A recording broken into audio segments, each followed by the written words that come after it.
Hello， 大家好，又係我啊！咁好辛苦啦，終於去到1萬訂閱啦。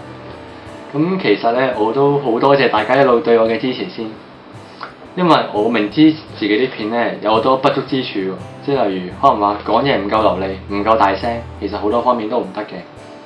但係至少你哋而家俾咗個肯定我先啦，同埋都多謝你哋一路嘅支持。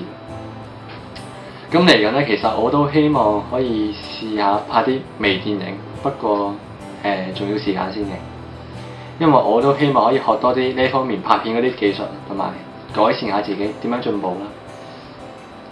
咁嚟緊咧，我都希望而家1萬訂閱啦，我就會同大家玩一個答問遊戲啦，答問遊戲啦。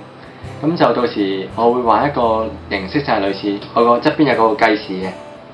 咁如果可能個計時就5分鐘至8分鐘到啦。咁就係要你哋點講咧？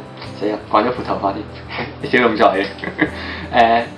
可能會8分之內俾你哋下面問我問題。咁嗰啲問題咧，其實唔包含色情，唔包含問我啲數題計數啊嗰啲，我唔會理㗎啦。粗口我都會當睇唔到，所以呢啲盡量都唔好問啦。咁你如果問重複嘅問題點算咧？重複嘅問題我都會照答翻，但係之後嗰啲人就唔好怪點解嗰啲問題答唔到嘅，因為前面嗰啲人嘥咗你時間啦，問咗重複嘅問題。所以記住問問題嗰時睇清楚，盡量唔好重複翻啦。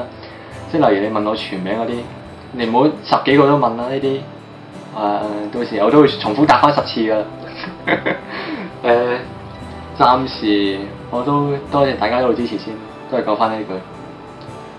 可能我暫時拍啲片都冇咩特色，但係我主要嚟講，我都係會拍試下唔同類型嘅片，我都會拍。即係例如可能會拍下煮嘢食，拍下唱歌，可能甚至會拍下打機片。即係其實我都希望我嘅頻道係乜嘢範疇都會有嘅，唔會話焗死俾自己一個空間入面咯。